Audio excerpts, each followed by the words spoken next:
I want you to do, everybody to do one favor. I want you to research the story of David and Goliath. I want you to understand what the king told David when he put on the armor on David, and he said, I want you to fight Goliath with this armor because he's huge, he's 9 foot tall. And David said something that was very key to the king. He said, King, I can't fight your fight. I got to fight my fight. It's about fighting our fight. 2005, I had one of the most tragic injuries ever. And I couldn't help my team. So the leader was took away, so there could be doubt. But if you still have a leader, and Joe Flacco, you got to rally around it. You got to get behind him, and it ain't about wins and losses, it's about loyalty. It's about understanding, I'm gonna make the play, or I'm gonna watch the play be made. It's simple. It's if I can tell my safety, you cover this because I'm going this time. It's a man on a man every time you play the game. It'll never change. It's about winning one-on-one battles. Fight your fight. It's our fight to fight. 1 and 6 doesn't define who you are. What defines who you are is what you do when you 1 and 6. What the man you will fight for.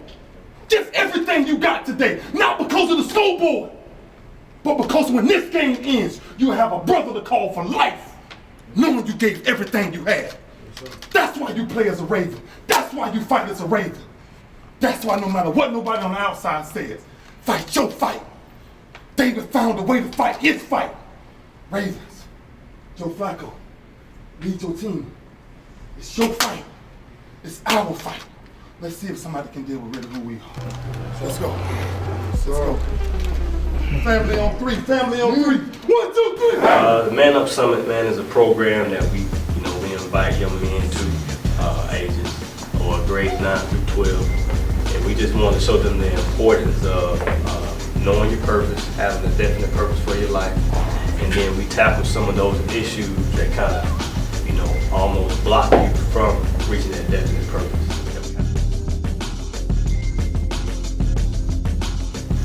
A man to me is somebody who handles their responsibilities and their duties when the time is needed.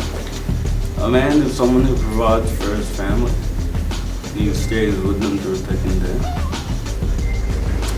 For me, defining what a man is has been a lifelong journey, and it is going to be for all of us. But I will say some of the good examples that I've had have been dependable, loyal guys, true to their word. They mean what they say and they say what they mean. Person who takes care of their responsibilities, whatever he's supposed to do. Because anybody can say they're a man, but a man has responsibilities. Man is someone who works hard, but acknowledges what he does wrong, goes through the struggle and comes out strong. Man is somebody who is, I think a man has to be a male first of all. I don't think a female can be a man. I think a lot of females are assuming their role as a man. In my eyes, a man doesn't have to be a male.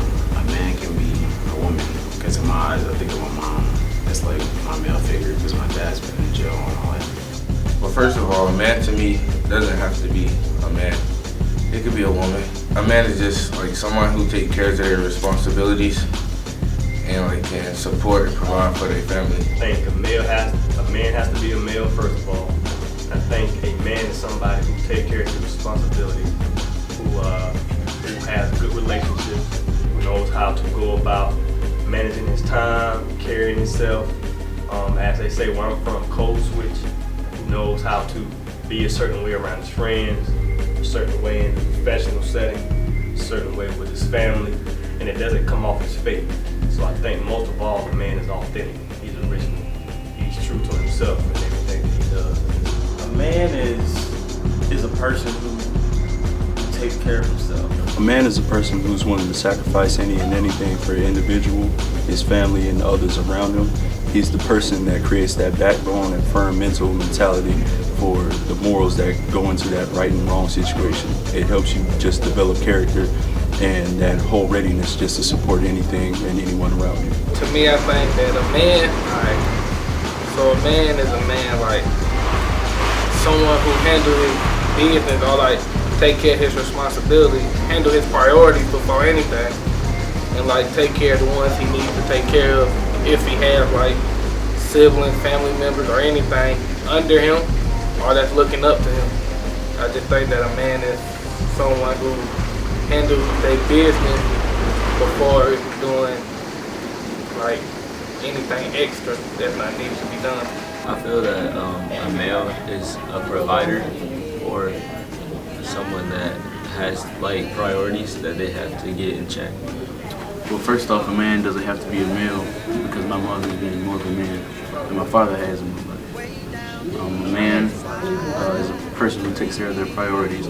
I feel like a man is someone who can support himself and his family, and he lives life with no excuses. He does whatever he has to do to get it done.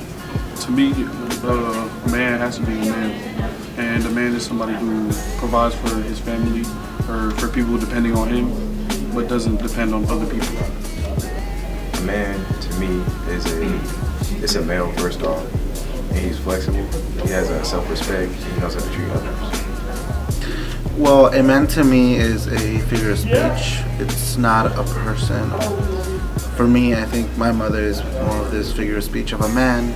A man is someone who takes responsibility for his own. A man is someone who shows strength and character. A man don't have to be a male figure, just someone who takes responsibility for what's his. A man is a male figure who stands up for his rights, he has courage, power, he does whatever he has to do to make ends meet. A man is just somebody that's able to take care of their family, provide for their family, and do whatever you have to do for your family. A man is someone that is prioritized and successful in life and does what he needs to do. A man, to me, is someone that can not only take care of himself, but other people in his family. Whenever somebody needs, like, depend on something, they can always come to that one person. That's what a man is to me. And I think for females, men, elderly, youth alike, a man is appreciated when he pretty much does what he says he's going to do.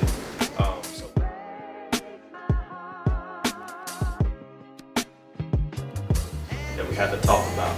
This year's topic is relationships and finance. When you think about life, what's more important than relationships and finance? Whether it's parent to child, girlfriend to boyfriend, the young and the old, professional relationships, networking. Our whole life is revolved around relationships, and our finances directly affect those relationships. And we gotta have some certain principles in place to make sure our relationships are good, and make sure our finances are where they're supposed to be, so we can enjoy our life. Like, when you have money, you're able to do things. I mean, if money makes it your relationship with people, that means people are with you for the materialistic stuff. So if you didn't have it, that means you don't really have a real friendship. So if you can have stuff without money, then it's a real friend. You know, somebody be able to dig in then. I think finance affects relationships sometimes in a positive way. When it's a right relationship, it brings income equality, and it's not just a one standpoint where it's a man brings all the money. It's more of an equal balance. I feel like having a relationship has a negative effect on your wallet. I feel like when you with your lady and you going out with her, you take the responsibility as a man to pay for all the expenses, but you have to know your limits.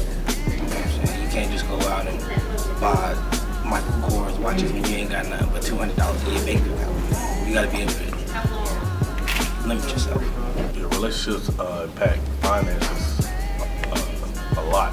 I feel like your relationship determines your finances. I feel like if you have a positive relationship with someone, your finances will increase. And if you have a negative relationship, your finances will most likely decrease. Personally, I never really had no experiences with spending money in a relationship with a female, but I feel like you should know what you're getting into before you get into it. So if you know a female only wants you for material things, or if you know she's that kind of female and you don't have the means to support her, then it's probably not going to be the female for you. But if you know that you can support, you can take a hit or two in your wallet, then it's going to be all right. Relationships affect your finances positively because, like in a friendly relationship, they can help you out when you're looking for a job, or you never know, they know somebody who could help you get that job. Finances and relationships kind of tie hand in hand together because you never know if you bump into your boss one day. You don't know that's your boss yet until you get hired. And the same person that you treat wrong on a bus may be the same person that gets you that job or career. Money in relationships, for a man, you always want to be the provider, like the caretaker. You want to be able to take care of your spouse. So if you don't have money, if you can't take care of your spouse, that means you can't take care of yourself.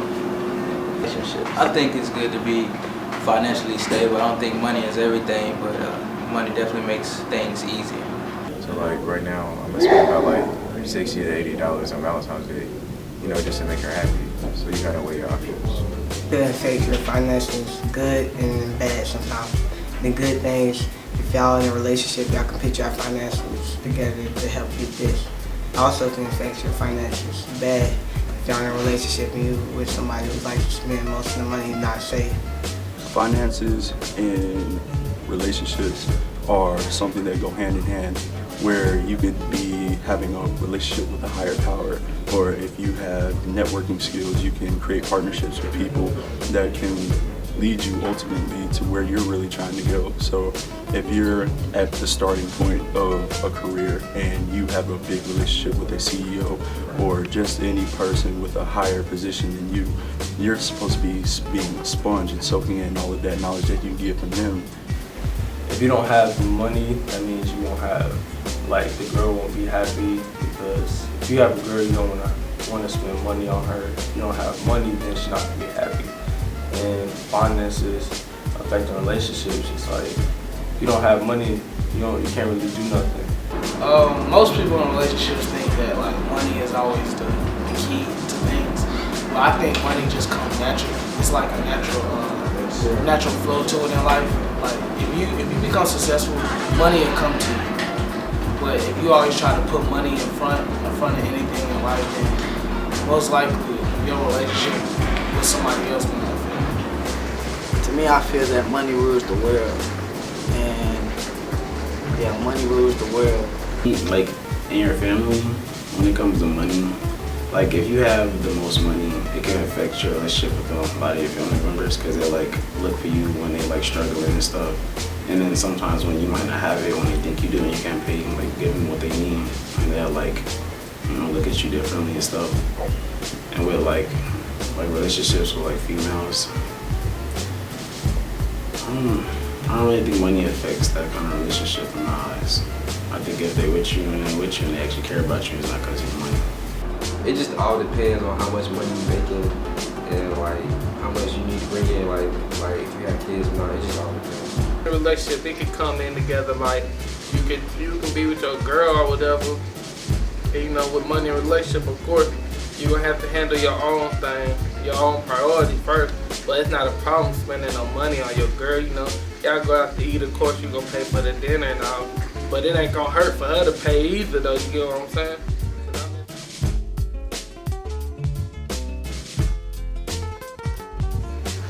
Making it means you're financially stable and you don't stress like certain things, and you're able to help out others that need help.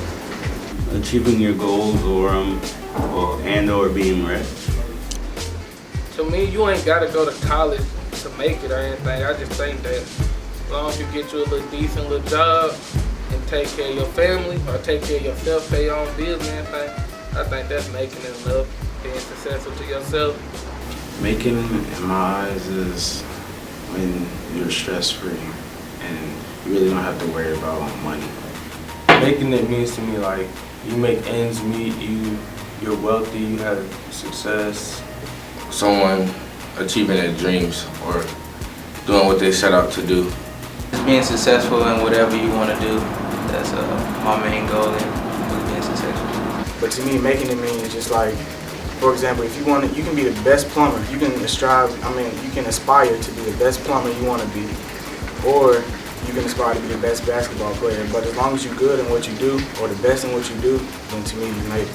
Making it is achieving your goal, something big that you've been wanting to do all in your life, that you finally accomplished. If anybody tell you that you're a failure in life, you can always tell them, I have my diploma. Because it ain't nothing better than saying that you have your diploma. I feel like I made it when I'm completely happy. So like money can't buy happiness to you, but when I'm completely happy and nothing else can like fulfill me, that's when I think I'll successfully like made it. Making it, just knowing that you can do whatever your family needs you to do without anybody just asking you, you just do it and just having a great life, living good. Making it to me is having my dream job, which is to be a zoologist and to have a good income and live life comfortably. That's what making it to me. Making it means that you don't have to depend on somebody else for help, but you're always willing to have help. Making it is just for any person that has told you that you can or cannot do anything, for you to do whatever you want to do the right way. Making it means that if you make it, I guess that's just achieving the goal that you had set for yourself. Making it means that you're stable financially, mentally, and physically. Making it means, to me, doing what you love as a career. So if you want to be a football player, go ahead and be a football player, because when you do what you love, you never work a day in your life. Making it means achieving all your goals you set in life. To me, making it is being in a standpoint where you don't have to worry about things. Making it for me is to make your own path, just making it, and play on words. So, as a man making it, it's the most customized thing you can do. You know, some people say billionaires aren't made working 9 to 5. Some people say that you got to be an entrepreneur and your own boss. Or some people have found a pleasure in serving, whether that's in education or local government, or they own their own nonprofit. I think making it is definitely your own definition. It's pretty much what your life is going to yield in your eulogy. What are people going to say about you when you're gone? I think that really amounts to whatever your dynasty was or your legacy is going to be. And making it is what can be said in those times, and people just know that that's facts when it's spoken. When you can't speak for yourself, what is said about you. And I think that's what really making it means. You know, we idolize a lot of different guys, people in music, industry, fashion, whatever, but it's the conversations we have about them that have made them who they are, not the ones that they're telling about themselves when they get the opportunity.